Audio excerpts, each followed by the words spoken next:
Hello everyone, Ramadan কারিম। আমরা প্রতি বছরই নিজেরা নিজেদের মতো করে একটু রুমটা সাজাই যাতে রামাদান রামাদান মনে হয়। তাই রোজার মধ্যে আমরা প্রতিবার রুম সাজানোর জন্য এরকম কাগজ দিয়েই নিজেরা বানাই রুমে সাজানোর জন্য। তারপর আমরা এখানে একটু চা বানিয়ে রুমটা সাজাচ্ছিলাম রাতে। এটা হলো রোজার আগের দিনে প্রথম তারাবির সময়। সিম্পলের মধ্যে আমরা রুমটা সাজানোর চেষ্টা করেছি এখানে। يا من صليت بكل الأنبياء يا من في قلبك رحمة للناس يا من ألفت قلوبا بالإسلام يا حبيبي। সেহারির সময় আম্মু গরুর মাংস রান্না করেছে, পরে আমরা গরুর মাংস দিয়ে ভাত খাই। পরের দিন সকালে উঠতে আমার অনেক লেট হয়ে যায়, এর মধ্যে ইফতারির সময় হয়ে যায়। এখানে চিকেন বল বানাবে আর চিকেন নাগেটস বানাবে। তো এখানে চিকেন নাগেটসের জন্য যা যা লাগে সব কিছু একসাথে নিয়ে ব্লেন্ডার করলাম। তারপর একটা ট্রেতে মাংসর কিমাগুলো ছোট ছোট করে পিস করে কেটে নিব। তারপর ডিপ ফ্রিজে ৩-৪ ঘন্টার মতো রাখবো। হাতে আরও বেশি সময় থাকলে আরও ভালো, আমাদের হাতে বেশি সময় ছিল না।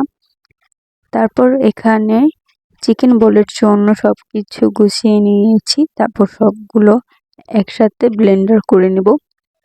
তারপর হাতে মাখিয়ে চিকেন বোলের মতো ছোট ছোট করে গোল করে নিব। তারপর গরম পানিতে 5 মিনিট গরম পানি ফুটিয়ে গরম পানিতে বয়েল করব। গরম পানিতে বেশিক্ষণ বয়েল করতে হবে না, 2-3 মিনিট সময় ধরে ভালোভাবে বয়েল করলেই হবে। তারপর একটু ভালো করে বয়েল করব। আমরা 3 থেকে 4 মিনিট বয়েল করেছি, ততক্ষণই হয়ে গিয়েছে। গরম পানি থেকে উঠিয়ে নর্মাল পানিতে কতক্ষণ ভিজিয়ে রাখবো।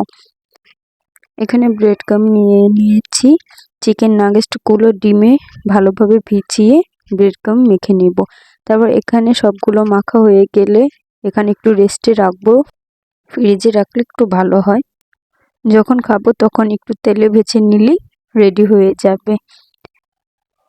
ইফতারের সময় হয়ে গেছে, তখন আমার আম্মু সবগুলো ভাজার জিনিস ভেজে নিয়েছে এখানে। তো এটা আমার ছেলের প্রথম ইফতার। মা, এটা তোমার প্রথম ইফতার? হ্যাঁ, প্রথম ইফতার তোমার।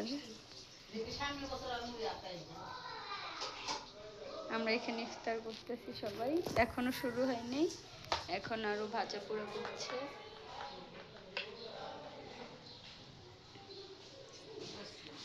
আমার পাখির আজকে প্রথম ইফতার। এই যে